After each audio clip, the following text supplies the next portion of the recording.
Our extra match of the day means we're running half an hour later than billed here on BBC One. Graham Norton and guests including Paul Rudd and Martin Freeman will be along at 12:10 after some strong language and another dig at the headlines.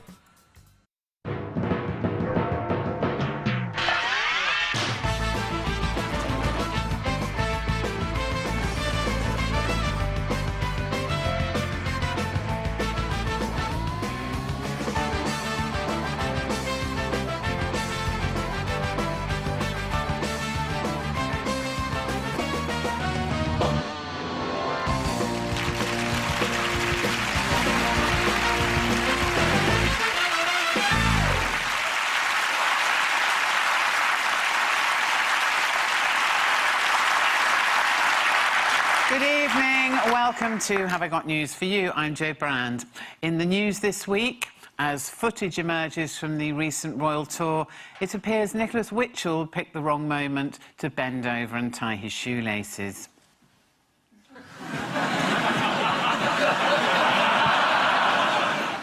In his last year in office, there are suspicions that Barack Obama is frittering away Secret Service resources as extra protection is laid on for Tiddles, the White House cat.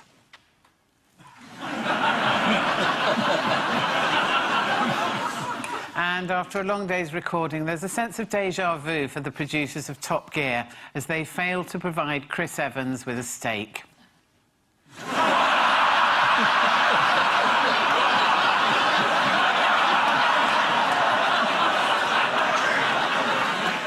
He's angry, he's got pixelated organs. On Ian's team tonight is an actress and comedian whose Twitter biography refers to her as a northern powerhouse, presumably because George Osborne has no idea where she is and has never given her any money. Please welcome Diane Morgan.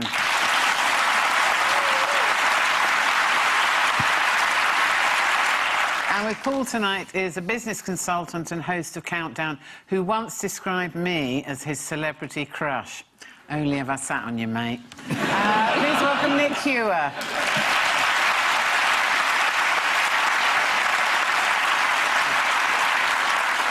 And we start with the biggest stories of the week. Paul and Nick, take a look at this. Yes, the collapse of British Home Stores, a very famous name on the high street. That's the funeral collection there. Baboon, he's the new chairman, he's coming in. That's Sir Philip Green, and money rushing in. So, yes, there's a bit of controversy about BHS and Sir Philip Green. It's a hell of a story. It's a bonfire of the vanities, an extraordinary, terrible story. He's not a spiv. He's not a spiv. He's not a spiv. I know he's not a spiv. My lawyer said he's not a spiv. And you'll remember, he's had his run-ins in the city before. I don't know why you're planting this on me. Because if you want to suggest Sir Philip Green...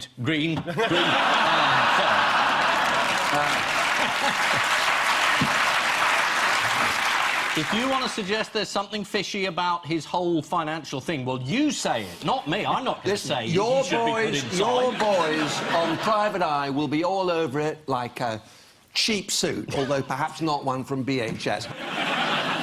Let's just do figures quickly, shall we? Yeah. So he bought it for 200 million. Yeah. Fair play to him. It made a profit of around 500 million in less than a decade. But he also took out around 580 million in dividends and various deals for himself and his family. Which is quite a lot to give yourself in a tax haven.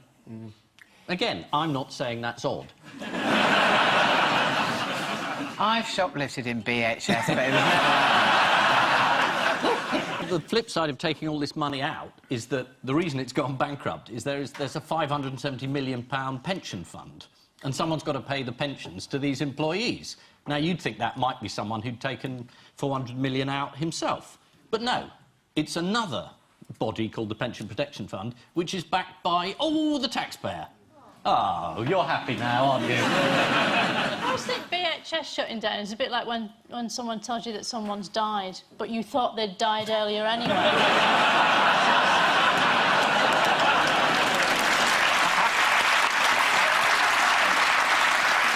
It's a bit like Woolworths, when that went bust, you know.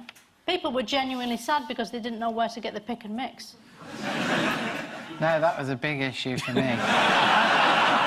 In all seriousness, my concern is that this little episode damages the whole idea of entrepreneurship, because entrepreneurs are meant to create money, spread it around. This is all apparently rocketing to the south of France. Are you into suggesting Monte this is more like asset stripping? No. I wouldn't use that phrase. And what about the stuff in it? Is that good?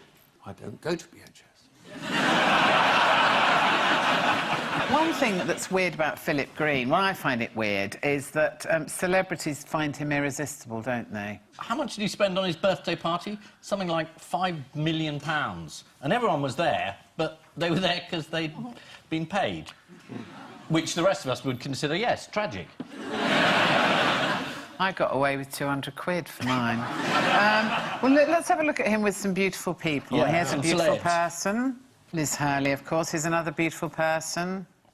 Yeah, Rita Ora, and another beautiful person.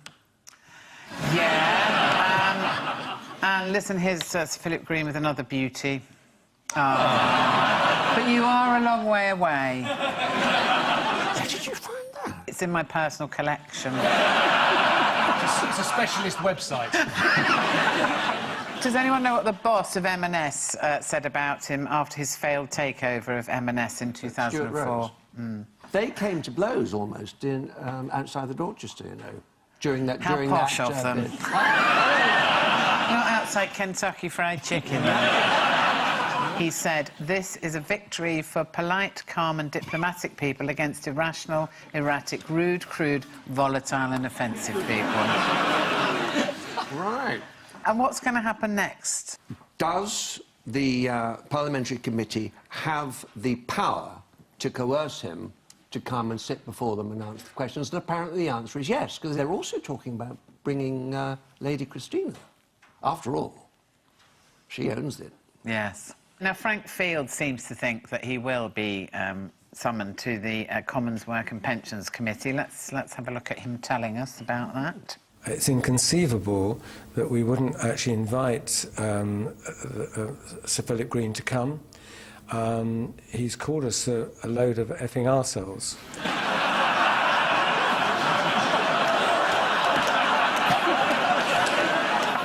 I mean, that's the height of arrogance, isn't it, really? This is the demise of BHS and Sir Philip Green's battle to hold on to his title.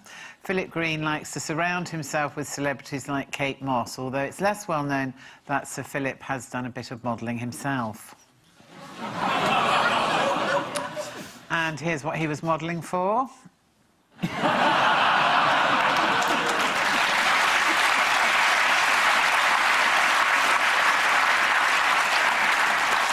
In 2010, David Cameron personally appointed Sir Philip Green as the Government Efficiency Czar.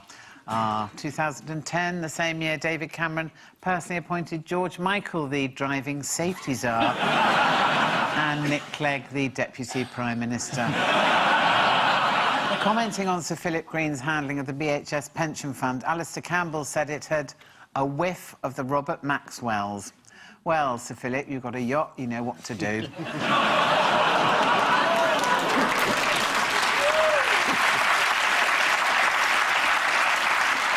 OK, Ian and Diane, take a look at this. The presidential visit. That's the propaganda. Good grief, that's a selfie. And that's flaky.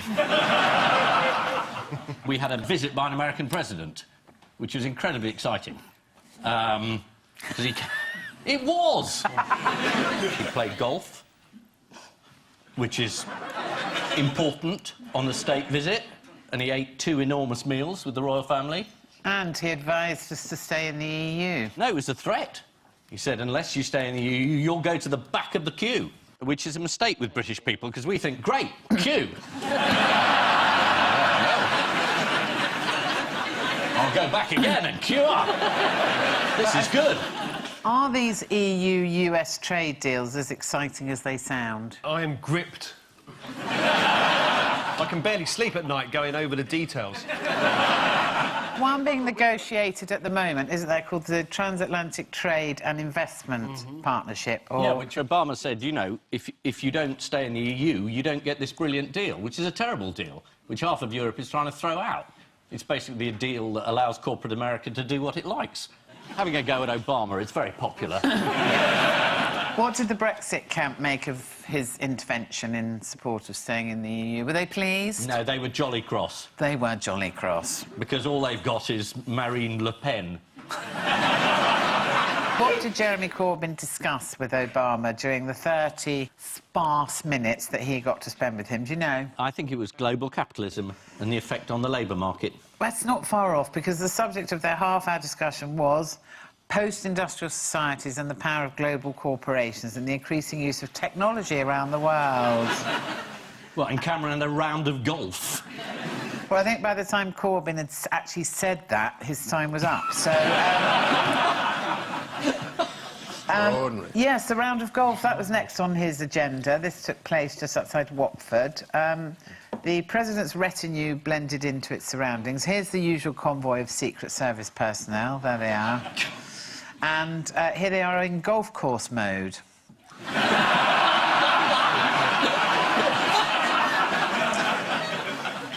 Now, David Cameron and President Obama exchanged gifts. This is what Obama gave Cameron. A custom-made Shinola men's watch, engraved with the presidential seal. A bison leather duffel bag monogrammed with the Prime Minister's initials.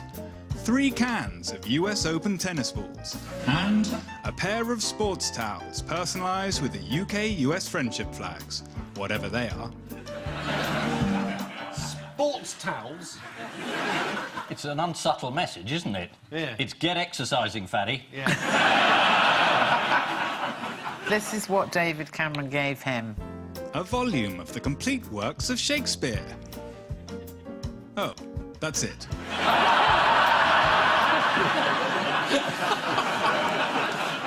The only thing I was interested in was, you know, Boris mentioned this bust of Churchill. Oh, that's that right, Obama yes. had, that apparently he claimed he'd had removed from his office. Yeah. But I'd be interested in having that if it's knocking about. Because I've got a Martin Luther King snow globe I could swap. Do you know how Churchill's grandson, Nicholas Soames, reacted? Do you know what he said? Yeah, he Exploded. was angry.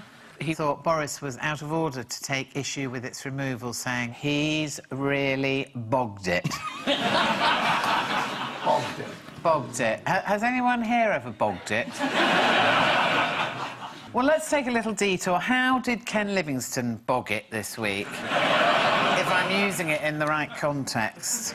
He came out in defence of someone that the party have now suspended. Naz Shah, who's an MP, yeah? Naz Shah, Yeah. who made some rather unfortunate anti-Semitic posts. But as she said, it was way back in 2014. Which is, you know, a That's world away. almost like It's like another 1932. century. No, absolutely. The suggestion was that he said, apparently, that in 1932, Hitler was saying that he actually was a Zionist. He thought it was a jolly good idea that he wanted to ship all the Jews in Germany to Israel. But when you're making a speech saying that somebody else isn't an anti-Semite, it's best to keep the words Hitler and Jews away from each other, on the whole. How did Ken Livingstone avoid journalists after news of his suspension broke? He put on a pair of dungarees and went home.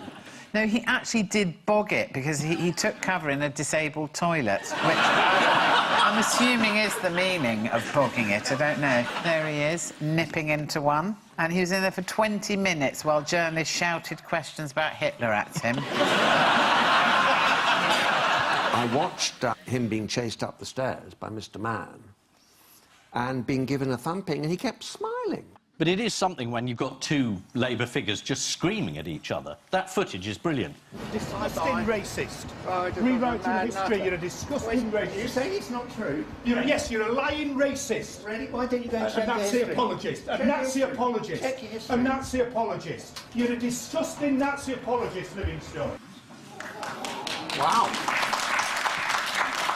It's a happy party. He's got terribly long legs, you know. Who? Ken Livingstone? Livingstone. I met him. I said to him, got long legs, you've got disproportionately long legs. And it's a true story. And he said, I know. He probably thought this is the weirdest chat-up line I've ever had. Disproportionately long legs. Look at him next time. Yeah. Very long legs. I think that's true, actually. I met him. He does have long legs. Yeah. Was that it? Was that what? All you thought? No, he gave me a mince pie.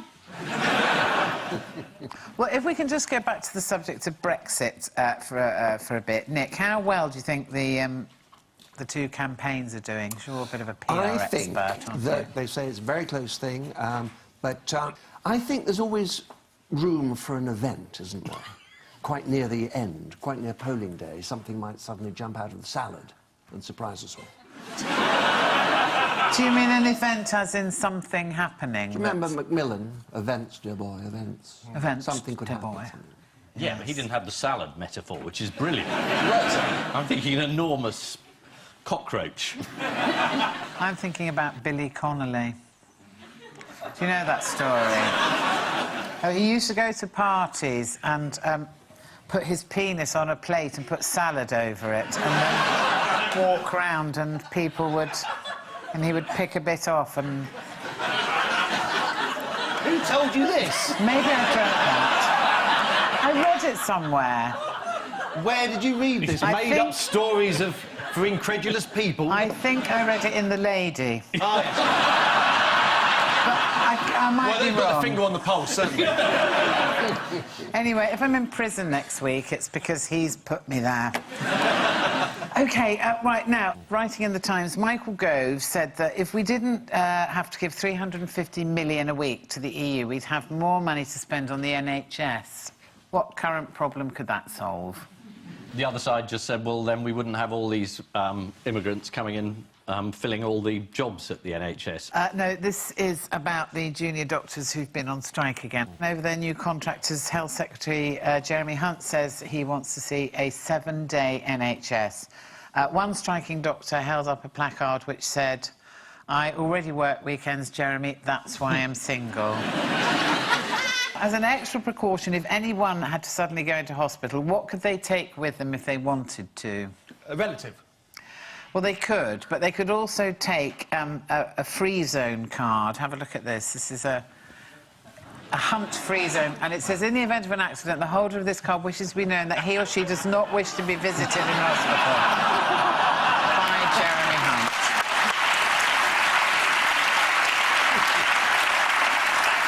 This is Barack Obama's visit to the UK. David Cameron and Barack Obama enjoyed a round of golf together, though even the presidential golf buggy had to be followed by a motorcade of Secret Service men. Still, they were on a golf course. That's an awful lot of grassy knolls. This week saw the latest round of strikes by junior doctors, with doctors on the picket line shouting, "Scab, scab, scab," and patients responding, "I know, if I come back tomorrow, will you look at it?" Meanwhile, Ken Livingstone has been suspended from the Labour Party for attempting to defend Naz Shah's anti-Semitic comments. Livingstone said, "Let's remember that in 1932, Hitler's policy was that the Jews should be moved to Israel." This was before he went mad.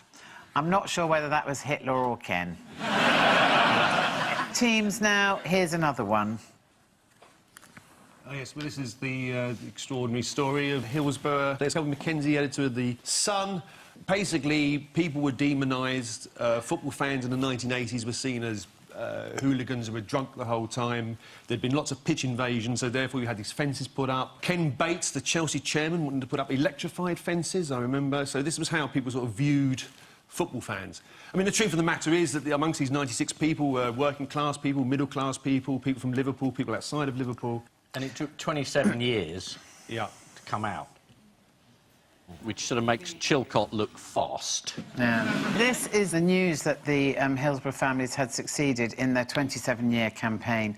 Was celebrated on the front pages of the national press. The Guardian, The Mirror, The Star, The Eye, The Telegraph and The Sun. Absolutely no sign of Hillsborough there at all. The fact that the Murdoch papers didn't run it because of their embarrassment about having run headlines that said the truth, and then they got it all wrong, and they just fed exactly what the police said to them. And then they stuck to that line for years. I mean, there was extraordinary collaboration to make sure there was one story put out. After the tragedy, 164 police statements submitted to the Justice Taylor report were altered, and most of the alterations were to remove criticism of the police operation and senior officers' lack of leadership. If you want to learn more about the findings of the Hillsborough inquest, you can read in-depth analysis on the BBC website, and if you want to know less, then read The Sun.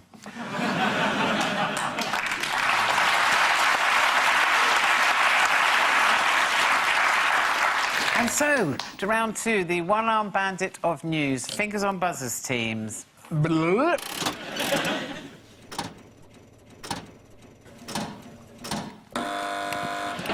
This is the astronaut in space, Tim Peake, is it? And 26 miles, he ran round on a little sort of space thing there. Do you mean a treadmill? Treadmill. No. But actually, if he stands still, he does more than 26 miles. He's orbiting the Earth, so he's a fool for himself.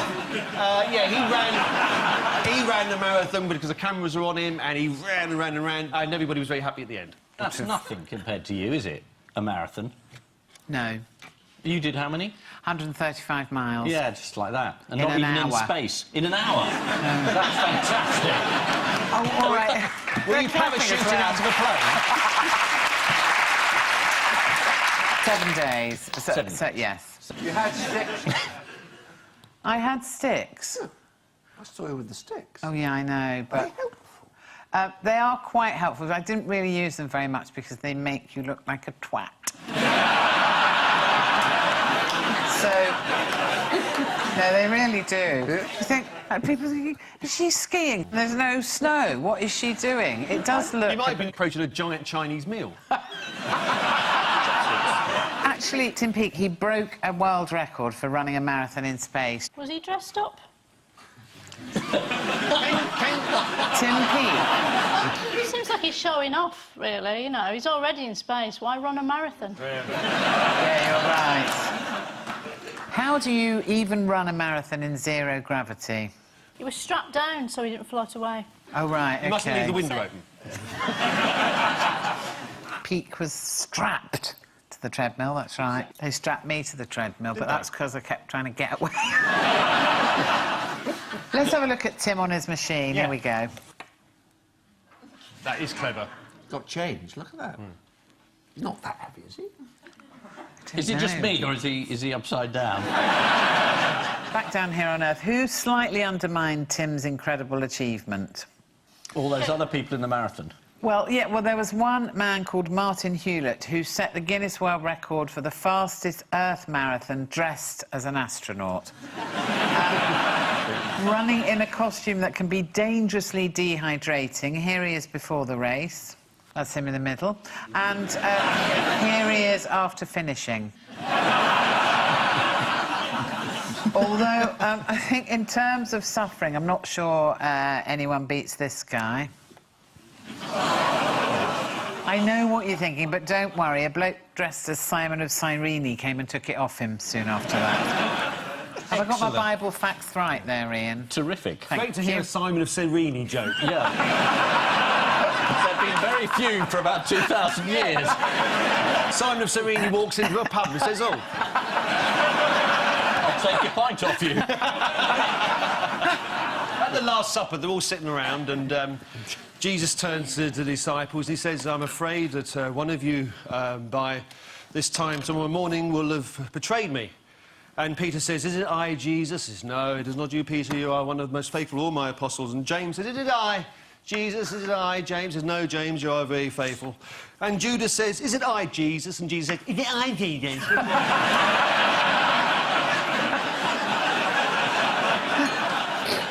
True story.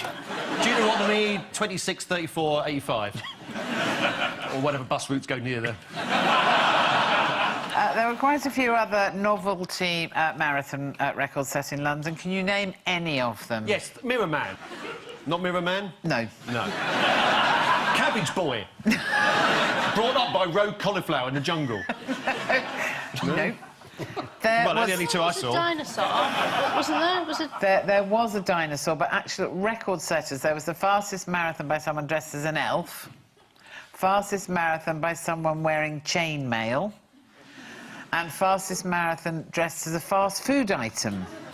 The 6-foot hot dog crossed the line in 3 hours 57 minutes, closely followed by me. And by the way, has anyone here ever run the marathon? No. Anyone I in the don't know, I can't speak audience? for Let's everyone. have a look. There's several people up there. There we Oh, are. look at that. That's quite a lot. Yeah. Look, you're all on that side. So obviously you are more energetic because you walked a bit further to your seats, Yeah. maybe. And they all... Congratulations, well done. Has anyone ever been... No one's been to space in here, have they? Has anyone? No, didn't think so. Sarah Brightman's pulled out, hasn't she? Oh, yeah. Of space. Was this on the Richard Branson trip? Yeah. Yeah, because She paid a that's always a fortune. bit delayed, isn't it? Well, it was 200 grand, I think it was, wasn't it? Really? She was going to sing up there as well, wasn't she? I lost my heart to a Starship Trooper, was it? Thank you, there's Andrew Lloyd Webber. I once met Andrew Lloyd Webber at an airport, a city airport, and I went, "Good afternoon, Mr. Lloyd Webber," and he went, like that, as if he really hated me, which he probably does, actually, but there we go. If you look very closely at Andrew Lloyd Webber, you see Princess Margaret.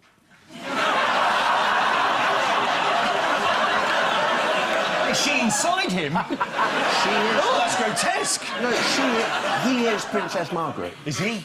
Look, you Oh, I am study gonna it look now. and tell me I'm wrong. Well, let's have a look.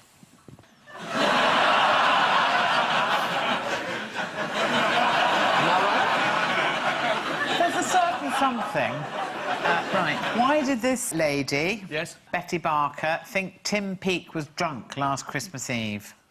She works in his local pub. He came in, he said, I'm going to space next year. He called her from the space station Yeah. by mistake after getting the wrong number on his space phone when he was trying to call home. Oh. She was lucky there was a photographer there to capture the moment.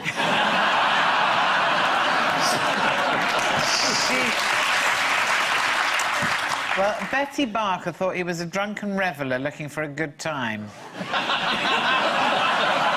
She's optimistic, old Betty Barker, isn't she? And she said, he just said, hello, is that planet Earth? So I said no, which I suppose is technically incorrect. And she said, I thought it was someone looking to go to a nightclub called Planet Earth, so I hung up. It's quite picky. It is a bit. Extraterrestrials may have been trying to contact us for decades. But they speak to the wrong people. Betty Barker Betty fucked Barker. it up. Anyway, finally, shall we see how Tim Peake is inspiring a nation of youngsters to reach for the stars? Absolutely. Here we go. You look like an astronaut. Are you going to be an astronaut? No.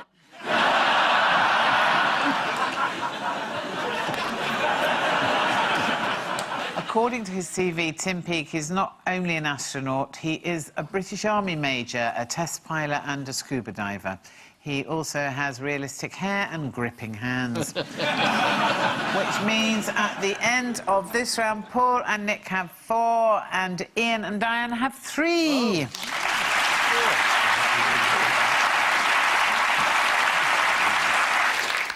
OK, time now for the odd one out round.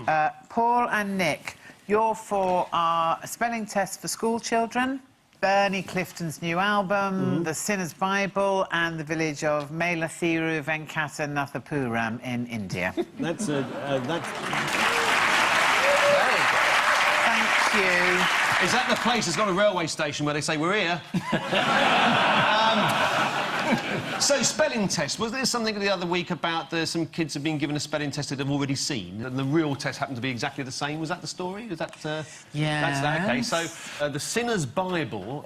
That was an early Bible where it had a misprint in it. Ah, yes. And instead of, in the Ten Commandments, instead of saying, thou shalt not kill, they'd left the not out. And I think it was it kill or adultery?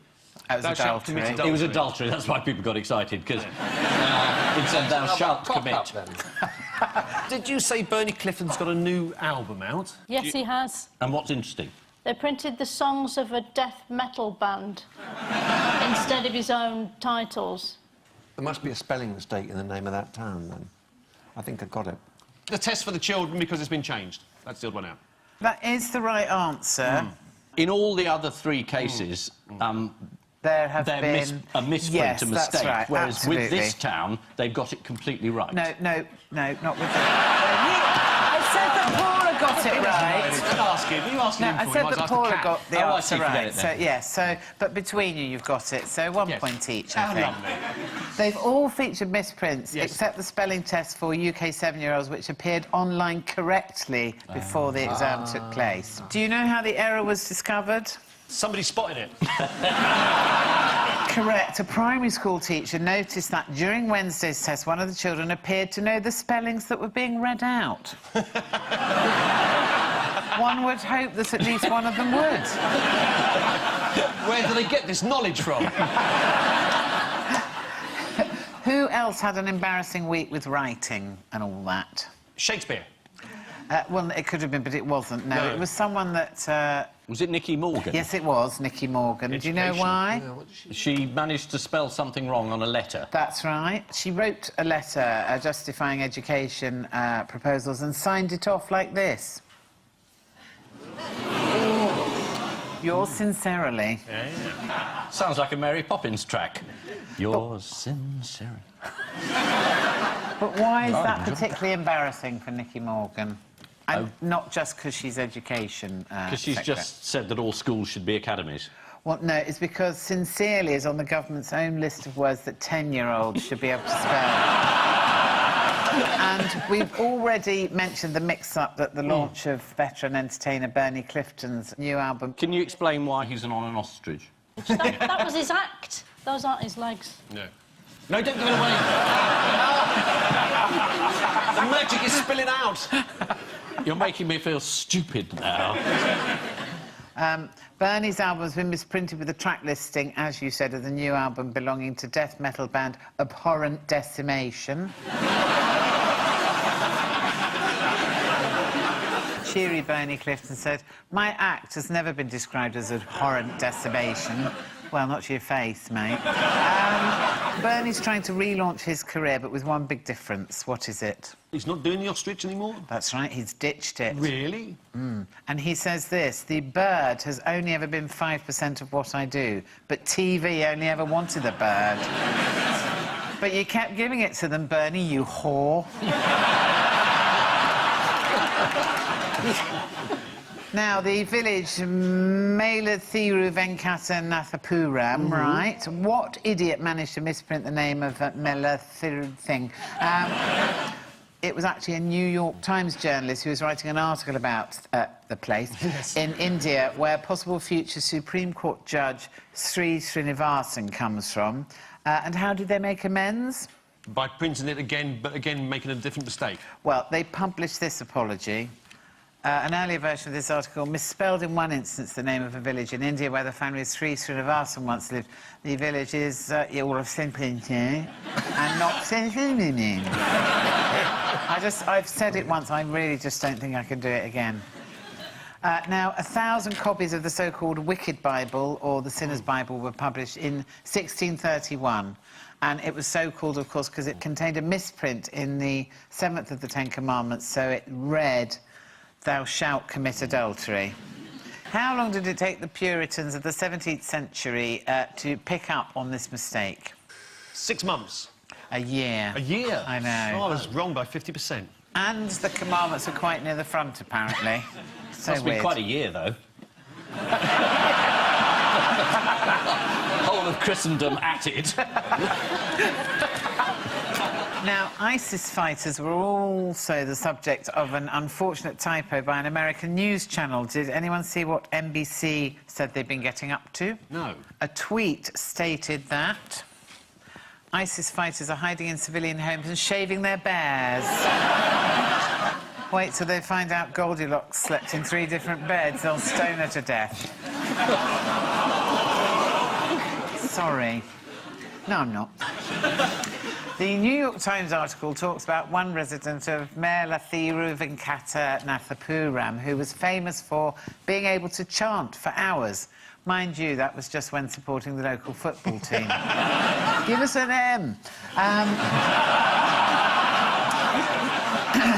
Ian and Diane, here are yours. Hermione Granger, Anne Hathaway, the moons of Uranus and Tottenham Hotspur. I think this is a Shakespeare question. Yes. Because Hermione is named after Hermione in The Winter's Tale. The moons of Uranus are all Shakespeare characters. Tottenham Hotspur, Harry Hotspur in Henry IV. Crikey, Ian. Anyone would think I'd done a degree. That was a hell of a football match, Henry IV won. That was extra time. And who's that? Anne Hathaway. That was Shakespeare's wife, but not a character, so she's the odd one out. Correct. Yeah.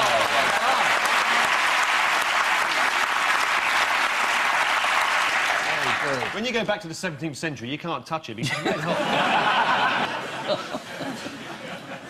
Now, many of Uranus's moons have been named after Shakespearean characters, as you said, such as Titania, Oberon, Ariel and Puck. But what did the discoverers of Pluto's moons do about naming them, which caused controversy?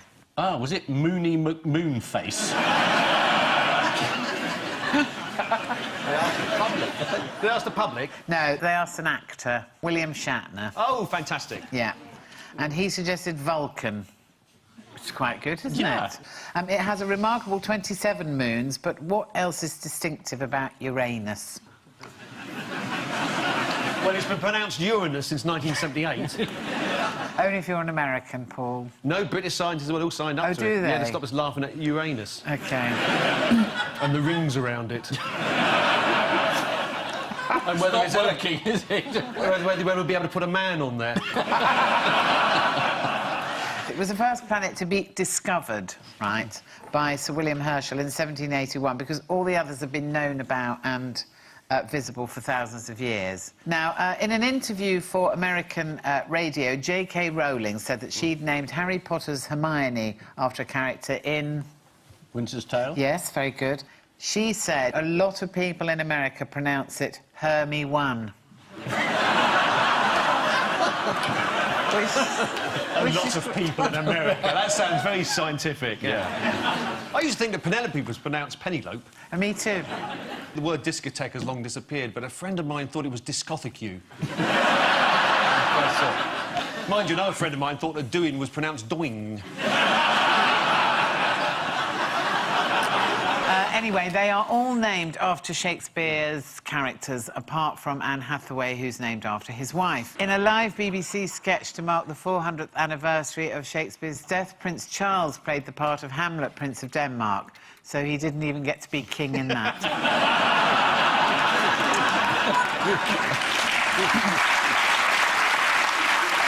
Which means at the end of this round, Paul and Nick have 5, and Ian and Diane have 6. Oh, yeah.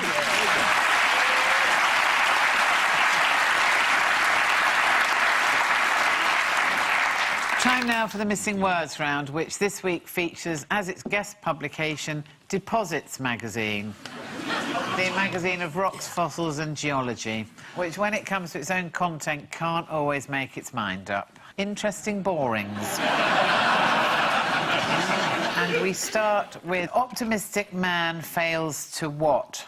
Not Keith Chegwin's confidence. Optimistic man fails to reach Bermuda. This is the story of Reza Balushi, who attempted to walk across the ocean from Florida to Bermuda in a large inflatable plastic bubble.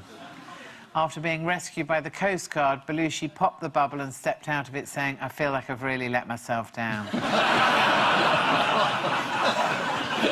Next, the dinosaurs what for no apparent reason? I think it's the dinosaurs died out, but I heard they dined out for no apparent reason. No, it is, in fact, the dinosaurs ran away from Europe for no apparent reason.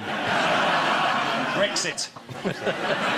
Exactly, the dinosaurs' departure... Brexit. Thank you very much indeed. Next, centipede bigger than a human... Merkin. What? Merkin. Settlement. Foot. Head. Arm. Kidney. Centipede bigger than a human kidney. Foot. Head. Arm. Finger. Centipede bigger than a human is Germany's fossil of the year. Bigger than an actual human? Yes. Imagine that coming out of your salad, Nick. I think that's pretty much the Billy Connolly experience. Sorry.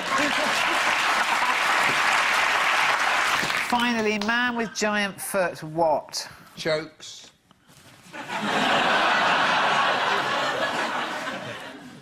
Is it? There's nothing missing. Man with giant foot. No, there is. It's man with giant foot issued with parking ticket.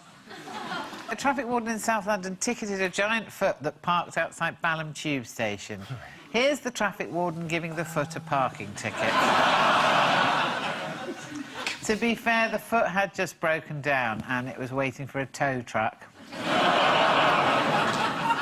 So, the final scores are Paul and Nick have 5, but Ian and Diane have 7.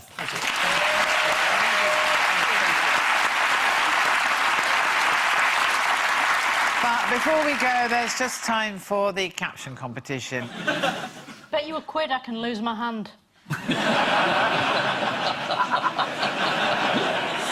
Don't put your keys in me, I'm not a handbag yet. On which note, we say thank you to our panellists, Ian Hislop and Diane Morgan, Paul Merton and Nick Hewer, and I leave you with news that, after drastic budget cuts, it looks like the next Star Wars movie could be a little disappointing. In Cambridge, a long-running feud in the council traffic department escalates to full-on civil war.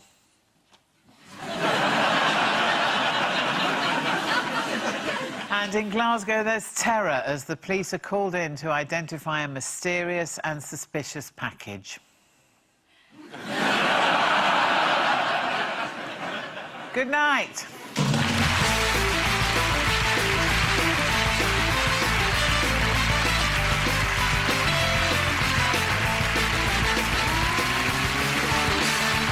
Have I Got News For You is back on Friday at 9.